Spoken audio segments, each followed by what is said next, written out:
जय माता दी नमस्ते। ओम गंगणपतये नमः। द्वादशोऽध्यायः। मैं 3 नेत्रों वाली दुर्गा देवी का ध्यान करता हूँ। उनके श्रीअंगों की प्रभा बिजली के समान है। वे सिंह के कंधे पर बैठी हुई भयंकर प्रतीत होती है। हाथों में तलवार और ढाल लिए अनेक कन्याओं की सेवा में खड़ी हैं। वे अपने हाथों में चक्र, गदा, तलवार, ढाल, बाण, धनुष, पाश और तजनी मुद्रा धारण किए हुए हैं। उनका स्वरूप अग्निमय है तथा वे माथे पर चंद्रमा का मुकुट धारण करती है। देवी बोली, देवताओं, जो एकाग्रचित होकर प्रतिदिन इन स्तुतियों से मेरा स्तवन करेगा, उनकी सारी बाधा में निश्चय ही दूर कर दूंगी। जो मधुकैटभ का नाश, महिषासुर का वध तथा शुंभ निशुंभ के संहार के प्रसंग का पाठ करेंगे तथा अष्टमी, चतुर्दशी और नवमी को भी जो एकाग्रचित होकर भक्तिपूर्वक मेरे उत्तम महात्मा का श्रवण करेंगे, उन्हें कोई पाप छू भी नहीं सकेगा। उन पर पाप जनित आपत्तियाँ भी नहीं आएगी। उनके घर में कभी दरिद्रता नहीं होगी तथा उनको कभी प्रेमी जनों के बिछोह का कष्ट भी नहीं भोगना पड़ेगा। इतना ही नहीं, उन्हें शत्रु से, लुटेरों से, राजा से, शस्त्र से, अग्नि से और जल की राशि से कभी भी भय नहीं होगा।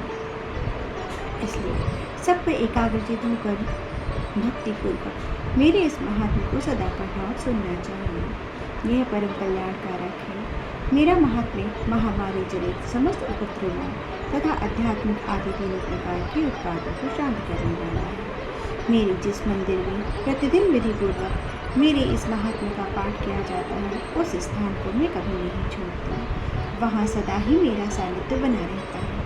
बलिदान, पूजा, होम, महोत्सव के अवसरों पर मेरे इस चरित्र का पूरा पाठ और श्रवण करना चाहिए। ऐसा करने पर मनुष्य विधि को जानकर या बिना जाने भी मेरे लिए जो बलि, पूजा या होम आदि करेगा, उसे मैं बड़ी प्रसन्नता के साथ ग्रहण करूँगा। शरद काल में जो वार्षिक महापूजा की जाती है, उस अवसर पर जो मेरे इस महात्म्य को भक्तिपूर्वक सुनेगा, वह मनुष्य मेरे प्रसाद से सब बाधाओं से मुक्त तथा धन, धान्य एवं पुत्र से संपन्न होगा। इसमें तनिक भी संदेह नहीं है। मेरे इस महात्म्य, मेरे प्रादुर्भाव की सुंदर कथाएं तथा युद्ध में किए हुए मेरे पराक्रम सुनने से मनुष्य निर्भय हो जाता है।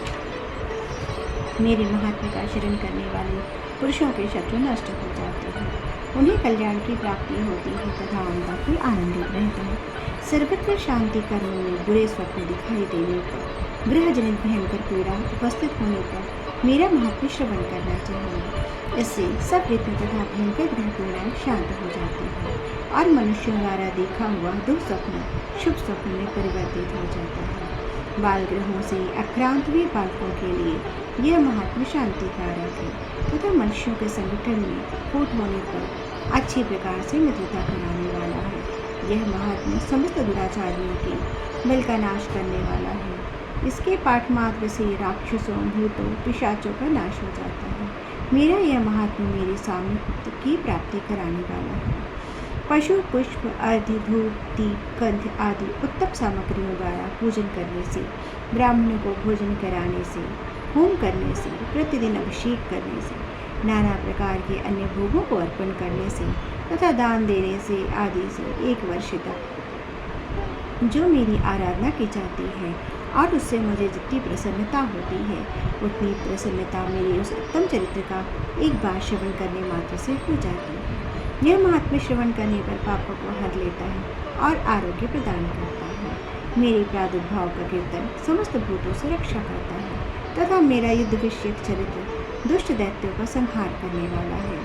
इसके श्रवण करने पर मनुष्यों का शत्रु का भय नहीं रहता है। देवताओं, तुमने और ब्रह्मर्षियों ने जो मेरी स्तुतियाँ की हैं तथा ब्रह्मा जी ने जो स्तुतियाँ की हैं, वे सभी कल्याणमय बुद्धि प्रदान करते हैं। वन में, सूने मार्ग में अथवा दावानल से गिर जाने पर, निर्जन स्थानों में लुटेरों के दाव में पड़ जाने पर, शत्रुओं से पकड़े जाने पर अथवा जंगल में सिंह, व्याघ्र, जंगली हाथियों के पीछा करने पर, कुपित राजा के आदेश से वध या बंधन के स्थान पर ले जाए जाने पर अथवा महासागर में नाव पर बैठने के बाद भारी तूफान से नाव के डगमगाने पर और अत्यंत भयंकर युद्ध में शास्त्रों का प्रहार होने पर अथवा वेदना से पीड़ित होने पर कि बहुना सभी भयानक बाधाओं से उपस्थित होने पर जो मेरे इस चरित्र का स्मरण करता है वह मनुष्य संकट से मुक्त हो जाता है। मेरे प्रभाव से सिंह आदि हिंसक जानवर नष्ट हो जाते हैं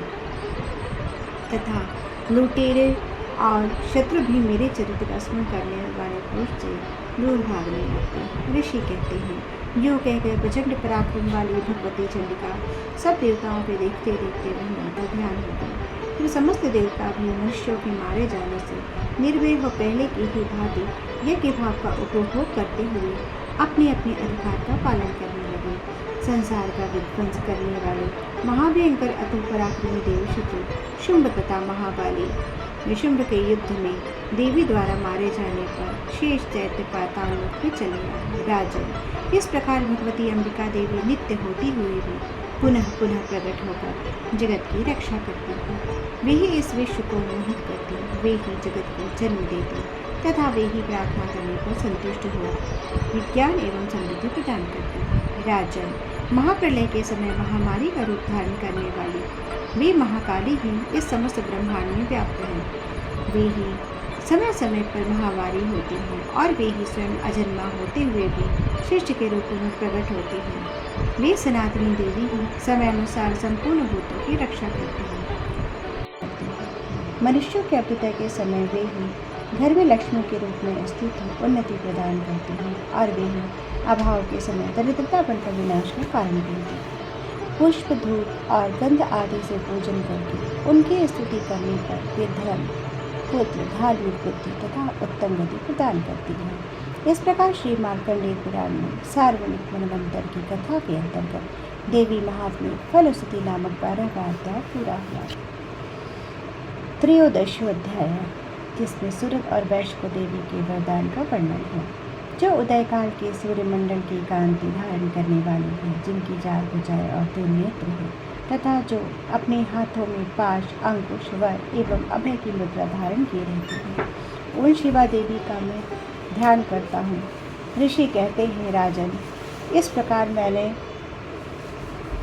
तुमसे देवी का उत्तम महात्म्य का वर्णन किया है। जो इस जगत को धारण करती है उन देवी का ऐसा ही प्रभाव है। वे ही विद्या ज्ञान उत्पन्न करती हैं। भगवान विष्णु की माया स्वरूपा उन भगवती के द्वारा ही तुम ये वैश्य तथा अन्यान्य विवेकी जन मोहित होते हैं और मोहित हुए हैं तथा आगे भी मोहित होंगे। महाराज, तुम उन्हीं परमेश्वरी की शरण में आओ।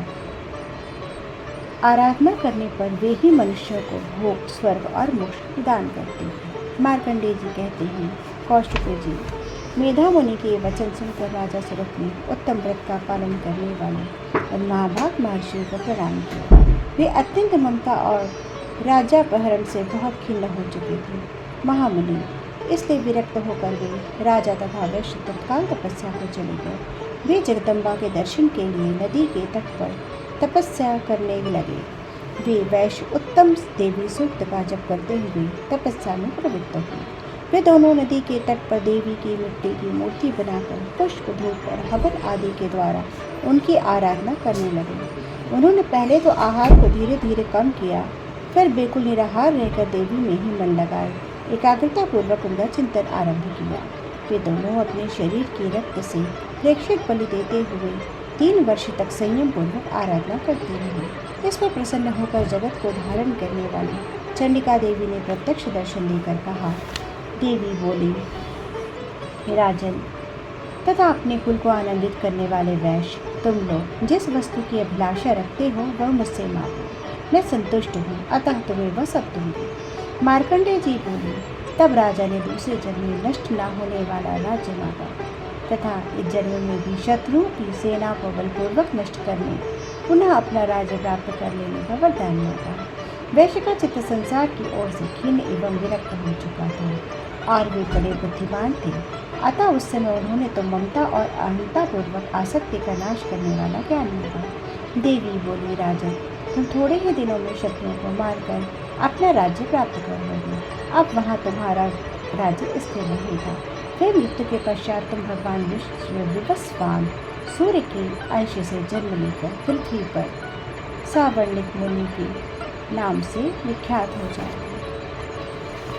वैश्वर्य, तुमने भी जिस वर को मुझसे प्राप्त करने की इच्छा की है उसे देता हूँ। तुम्हें मोक्ष के लिए ज्ञान प्राप्त होगा। मार्कंडेय जी कहते हैं, इस प्रकार उन दोनों को मनोवांछित वरदान देकर उनके द्वारा भक्तिपूर्वक अपनी स्तुति सुनकर देवी अंबिका तत्काल अंतर्ध्यान हुई। इस तरह देवी से वरदान पाकर क्षत्रियों में श्रेष्ठ सुरत सूर्य से जन्म ले सार्वनिक तथा नामक की मनु होंगी। इस प्रकार श्री मार्कंडेय पुराण में सार्वनिक मनवंतर की कथा के अंतर्गत देवी महात्म्य में सूरत और वैश्य को वरदान नामक 13वां अध्याय पूरा हुआ। जय माता।